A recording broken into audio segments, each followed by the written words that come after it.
Hello students, welcome in to exam point channel. 8085 microprocessor में delay produce करने के लिए डिफरेंट टाइप के प्रोग्राम हैं, जैसे कि 8 बिट काउंटर है, 16 बिट काउंटर है, नेस्टेड लूप काउंटर है, टाइमर डिले प्रोग्राम है वो सब। तो इसको स्टडी करते हैं। सबसे पहले आज हम 8 बिट काउंटर पर डिस्कस करते हैं कि 8 बिट काउंटर का प्रोग्राम कैसे लिखा जाता है और उसमें डिले कैसे हम कैलकुलेट करते हैं, कितना मैक्सिमम डिले पॉसिबल हो सकता है with the help of 8 bit counter, तो वो पूरा स्टडी करते हैं। तो एक रिक्वेस्ट है, प्लीज़ चैनल को लाइक कर दीजिए, सब्सक्राइब कर दीजिए और ज़्यादा से ज़्यादा शेयर कर दीजिए। ओके, आगे बढ़ते हैं।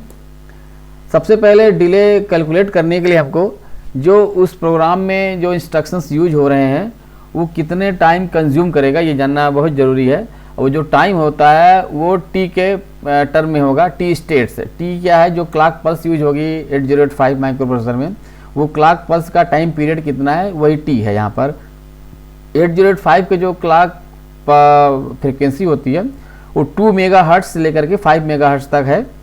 तो जिस तरह से क्वेश्चन दिया जाएगा, अगर 2 दिया जाएगा उसके हिसाब से कैपिटल टी कैलकुलेट कर सकते हैं हम। टाइम पीरियड जो टी है वो उसको कैलकुलेट करेंगे और हर इंस्ट्रक्शन का टी स्टेट्स अलग अलग होते हैं, नंबर ऑफ टी स्टेट जो कंज्यूम होते हैं वो अलग अलग होते हैं। तो उसको समझने के लिए, जैसे कि ये है रोटेट इंस्ट्रक्शन के 4 हैं, हमने यहाँ पर एग्जांपल दी लिया है, सारे नहीं लिखे हुए।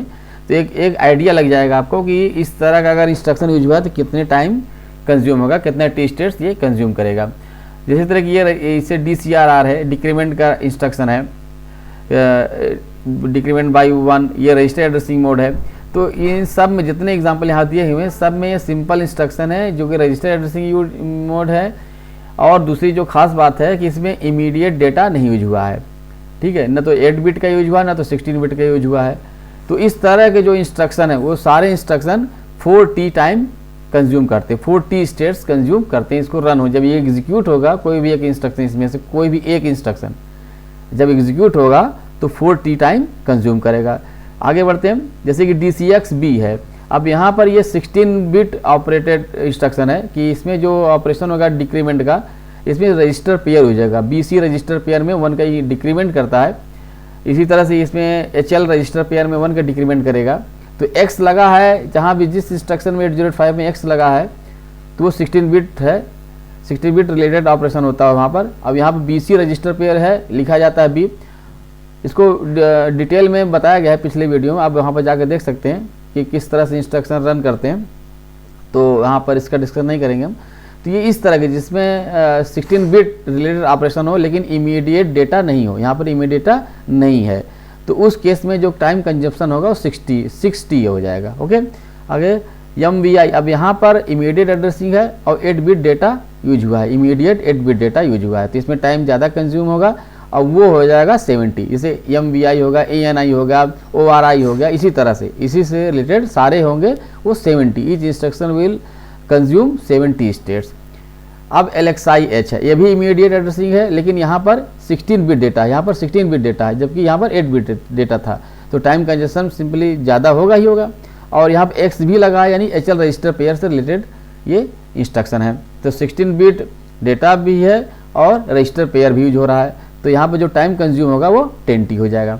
अब आ जाते हैं ब्रांच इंस्ट्रक्शंस। देखिए, डिले प्रोग्राम में ब्रांच इंस्ट्रक्शंस जरूर ही यूज होता है, उसी के हेल्प से ये डिले टर्मिनेट करता है, डिले प्रोग्राम टर्मिनेट करता है कि कितना नंबर ऑफ डिले प्रोड्यूस करना है वो इसी पर डिपेंड करता है ब्रांच इंस्ट्रक्शन में। जब और विशेषकर कंडीशनल जंप, कंडीशनल यूज करते हैं वहाँ से होता है।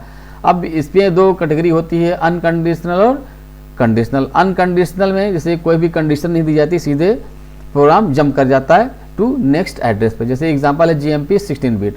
अगर ये कोई इंस्ट्रक्शन ये आ गया रन करने को तो ये जंप कर देगा उस प्रोग्राम को डिफरेंट लोकेशन, सब रूटीन पर ये जंप करा देगा और उसका जो एड्रेस होगा वो 16 बिट एड्रेस दिया जाएगा, वहाँ पर जंप कर देगा। तो इसमें जो टाइम कंज्यूम होगा इसको एग्जीक्यूट करने में इस इंस्ट्रक्शन को, तो वो 10T ले लेगा, 10T टाइम कंज्यूम होगा। और दूसरा आता है कंडीशनल जंप। कंडीशनल जो भी इंस्ट्रक्शन होंगे, अब कंडीशनल में कई सारी कैटेगरी होती हैं, उसमें हम सारे पे नहीं जाएंगे, वो सब कुछ डिटेल में बताया जा चुका है पहले ही, आप वीडियो में जा सकते हैं। हम एग्जांपल एक ले रहे हैं, JNZ बैक। यानी कि जंप ऑन नो जीरो, और बैक यहाँ पे लिखा है, बैक सिंपली 16 बिट एड्रेस को डिनोट कर रहा है, BAC के बैक। बैक का मतलब सिर्फ असेंबली लैंग्वेज का एक पार्ट है, जबकि ये एक्चुअली 16 बिट एड्रेस है। उस एड्रेस पर ये जंप कर जाएगा, लेकिन कंडीशन है यहाँ पर, क्योंकि कंडीशनल जंप है। कंडीशन क्या है, जंप ऑन जंप करेगा जब रिजल्ट 0 नहीं हो। अगर रिजल्ट में 0 नहीं आया है then it will jump to this address, otherwise it will proceed further. मतलब जिसके नीचे जो इंस्ट्रक्शन लिखा होगा वहाँ पर ये वो इंस्ट्रक्शन रन करेगा। अगर ये रिजल्ट 0 आ गया है तो 0 नहीं आया है तो जंप करेगा, ठीक है। तो इसमें जो टाइम कंज्यूम होगा 70 होगा या तो 10T होगा। 70 कब होगा, 10T कब होगा, उसको देखते हैं। जैसे ये है, अब ये जंप कब होगा, jump if result is not 0, result 0 नहीं है then it will jump to this address. अब ये डिटेक्ट कैसे होगा, माइक्रो प्रोसेसर को डिटेक्ट कैसे होगा, रिजल्ट 0 है या नहीं है, डिटेक्ट होगा 0 फ्लैग की हेल्प से। अगर रिजल्ट 0 नहीं है then 0 flag will be reset, यानी कि 0 रहेगा। और अगर रिजल्ट 0 है, यानी all bits are 0 in the result, then 0 flag will be set. तो यहाँ से ये चेक हो जाएगा कि जंप करना है कि नहीं करना है। तो जंप कब होगा, जब Z फ्लैग रीसेट रहेगा, यानी कि result is not 0 then it will jump. तो यहाँ से चेक करेगा। तो आपको सिंपली ये समझना है कि JNZ का मतलब जब रिजल्ट 0 नहीं है देन जंप करेगा, और रिजल्ट 0 है देन जंप नहीं करेगा, ये समझना। तो यहाँ पर अगर वो जंप कर रहा है तो जो टाइम कंज्यूम होगा वो 10T होगा। अगर जंप कर रहा है नए एड्रेस पे तो 10T हो जाएगा। और दूसरा जो केस बनता है no jump if result is 0, अगर 0 रिजल्ट आ गया है तो there will be no jump, अगला इंस्ट्रक्शन रन हो जाएगा। तो जब जंप हो ही नहीं रहा है तो टाइम कंज्यूम कम होगा ही होगा, जो टाइम कंजप्शन होगा इससे कम हो जाएगा, क्योंकि जंप नहीं हो रहा है यहाँ पर। तो टाइम कंजप्शन हो जाएगा 70। और यह चेक कैसे होगा, यहीं पर अगर रिजल्ट 0 है, सारे बिट रिजल्ट के 0 हैं तो Z फ्लैग सेट हो जाएगा, तो वहाँ से डिटेक्ट हो जाएगा, तो जो टाइम कंजप्शन हो जाएगा वो 70 हो जाएगा। ओके, अब इसको हम आगे बढ़ते हैं। अब 8 बिट का काउंटर प्रोग्राम लेते हैं जो 3 लाइन का है, 3 है, उसमें इंस्ट्रक्शन है, 3 इंस्ट्रक्शन यूज हुए हैं। MVIC काउंट n, यानी कि ये इमीडिएट एड्रेसिंग मोड है, move immediate data to the register C। अब जो डेटा है उसी को काउंट यहाँ नाम दे दिया गया है, या n, जो भी कोई भी नंबर हो सकता है, वो नंबर हमारा इमीडिएट डेटा है, it will be transferred in register C। Second line है बैक, एक एड्रेस है, ये बैक एड्रेस बता रहा है, और उसमें कह रहा है कि DCR-C, यानी कि decrement the content of data in the register C by 1 से इंक्रीमेंट कर देगा ये इंस्ट्रक्शन। और नेक्स्ट है यहाँ पर आ गया हमारा JNZ बैक, जो अभी बताया था, जंप ऑन नो 0, कहाँ पर, बैक में। बैक कहाँ, ये है, ये 16 बिट का एड्रेस है। अगर रिजल्ट 0 नहीं आया है, अगर रिजल्ट 0 नहीं आया है then this program will jump to this address back, यानी कि यहाँ पर आ जाएगा। जब तक 0 नहीं आएगा तब तक ये लूप चलता रहेगा। जैसे ही 0 आ गया तो ये टर्मिनेट कर जाएगा प्रोग्राम, और इसके नीचे जो भी लिखा होगा प्रोग्राम उस पर जंप कर जाएगा। एक्चुअली ये मेन प्रोग्राम का एक छोटा सा हिस्सा होता है, 8 बिट काउंटर प्रोग्राम। हम ये इस तरह इसलिए रखा जाता है कि हमको सर्टेन अमाउंट का डिले अगर प्रोड्यूस करना है तो वहाँ पर उसको करने के लिए करा जाता है, और n को कैलकुलेट करना होता है कि n की वैल्यू कितनी रखी जाए कि जिससे हमारा रिक्वायर्ड डिले प्रोड्यूस हो जाए। इसका मेन मकसद ये होता है, ठीक है। अब इसको हम देखते हैं, इसमें कैलकुलेट करते हैं कितना डिले आता है। इससे डिले कैलकुलेशन कैसे होता है, ये बहुत इंपॉर्टेंट पार्ट है, यही पूछा जाता है एग्जाम में। तो नंबर ऑफ T स्टेट देख लेते हैं। MVIC में जो काउंट हमने बताया था अभी, MVI है जिसमें 70 लगेगा, DCR-C में 40 लगेगा, और यहाँ पर 70 या 10T लगेगा। अगर जंप हो रहा है तो 10T, जंप नहीं हो रहा है तो 70। अब इसको समझते हैं एग्जांपल से, कि मान लेते हैं कि C की जो हमने काउंट वैल्यू ले ली है वो 5 है, और C में डेटा आ गया है 5। उस केस में क्या कैसे होगा उसको देखते हैं। अब यहाँ पर ये प्रोग्राम हमारा जो कन्वर्ट हो गया आ गया, ये MVIC का 5 है, काउंट की वैल्यू 5 हो गई, ये प्रोग्राम है। जब रन होगा तो सबसे पहला प्रोग्राम यही रन होगा। अब इसमें लग रहा है टाइम कितना, 70 लग गया, कंज्यूम हो गया। अब जब ये रन एग्जीक्यूट हो गया उसके बाद ये प्रोग्राम रन होगा, DCR-C, decrement the content in C। तो ये C में पहले था 5, अब जब ये इंस्ट्रक्शन एग्जीक्यूट होगा तो C में आ जाएगा 4, और जब ये आफ्टर द एग्जीक्यूशन टाइम कितना कंज्यूम हुआ, वो हो गया 40 हो गया। अब ये जब एग्जीक्यूट होगा तो नेक्स्ट इंस्ट्रक्शन ये रन होगा। अब इस यहाँ पे चेक होगा, चेक हुआ तो रिजल्ट 0 तो आया नहीं, रिजल्ट हमारा कितना है 4 है, जो कि 0 नहीं है। तो ये जंप करेगा, जंप ऑन नो 0, रिजल्ट 0 नहीं आया है, इसलिए ये जंप करेगा। कहाँ जंप करेगा? यहाँ पर। तो यानी कि ये लूप चलेगा। जब लूप चलेगा तो इसका मतलब रिजल्ट इज नॉट 0, देन ये जंप करेगा यहाँ पर और टाइम लग जाएगा 10t आ जाएगा। ओके, अब आगे आते हैं, क्योंकि अब ये इंस्ट्रक्शन पहला इंस्ट्रक्शन तो रन कर चुका है। अब जब ये JNZ बैग जब एग्जीक्यूट हुआ तो ये इसको यहाँ पर ये इसको डायरेक्ट कर दे रहा है कि यहाँ पर अब ये अगला जो इंस्ट्रक्शन रन होगा ये रन होगा, ये नहीं रन होगा क्योंकि ये इसका काम खत्म है ना। ये जो इंस्ट्रक्शन है इसको डायरेक्ट करेगा DCR-C को रन करने के लिए। तो MVI-C नहीं रन होगा, एक ही बार रन करेगा, लेकिन ये बार बार रन करता जाएगा जब तक रिजल्ट हमारा 0 नहीं है। इसलिए जो अब हो रन होगा, जब ये इसको डायरेक्ट कर दे यहाँ पर तो ये रन होगा पहले DCR-C।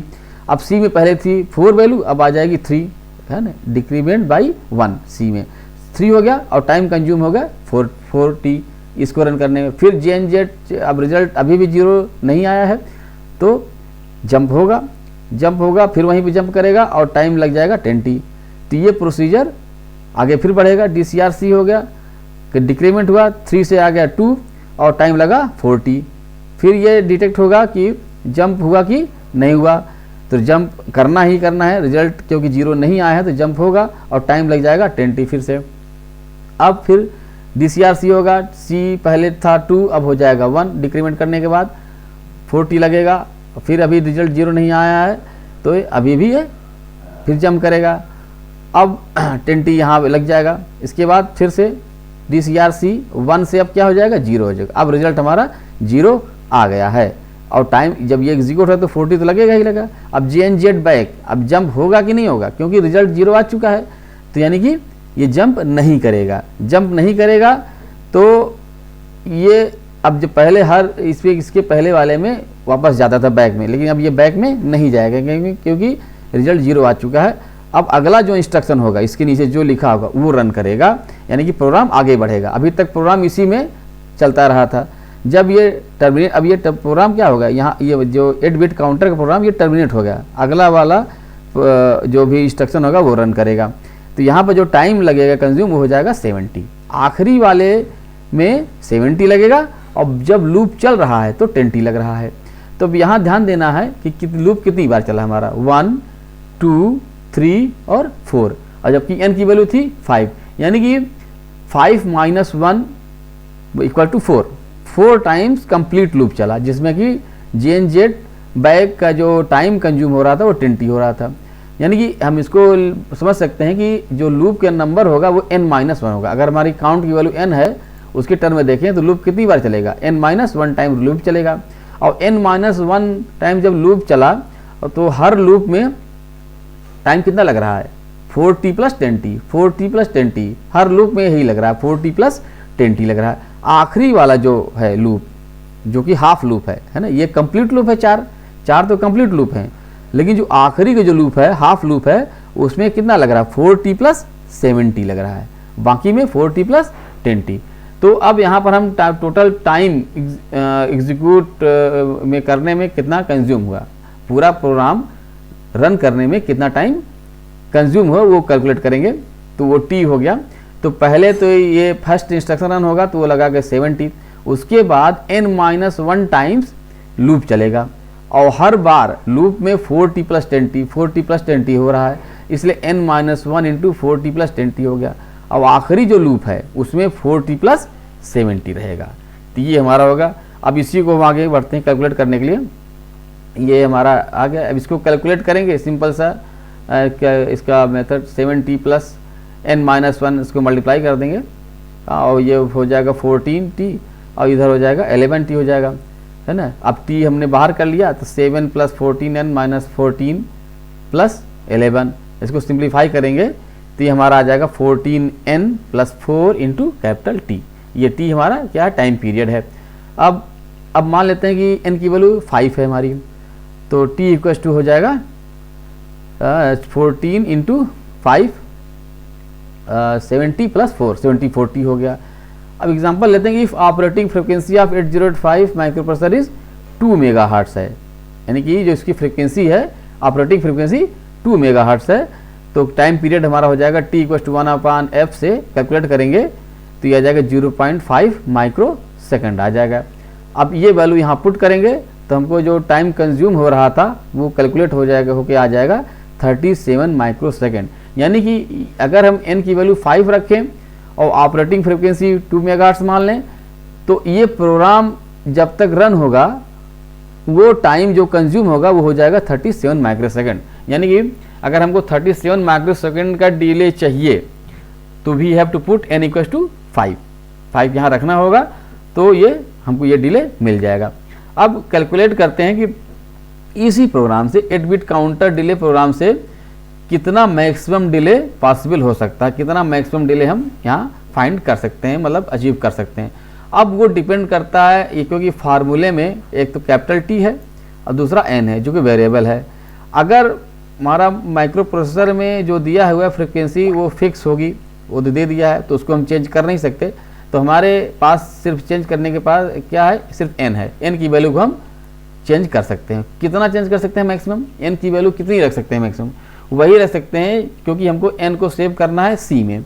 C क्या है, 8 बिट रजिस्टर है।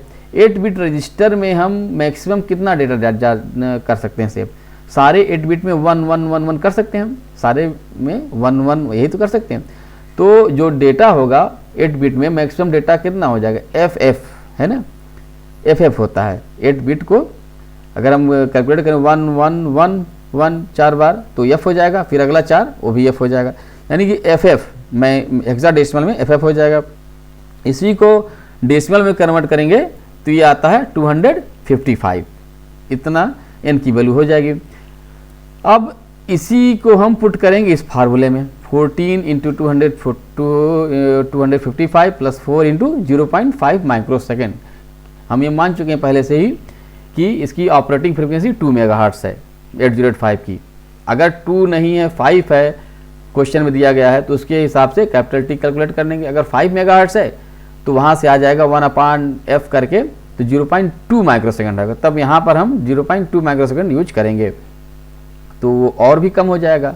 ठीक है, अगर हम 5 मेगाहर्ट्ज ले रहे हैं तो कैपिटल T आ जाएगा 0.2 मेगाहर्ट्ज, तो वो 0.2 माइक्रो सेकंड, तो रिड्यूस कर जाएगा, नहीं टाइम और भी कम हो जाएगा। लेकिन हमको मैक्सिमम डिले निकालना है तो इसलिए हमने 2 मेगाहर्ट्ज लिया है, तो 0.5 माइक्रो सेकंड यहाँ पर रखेंगे हम, तो जो वैल्यू आएगी 1787 माइक्रो सेकेंड, जो कि 1.787 मिली सेकेंड।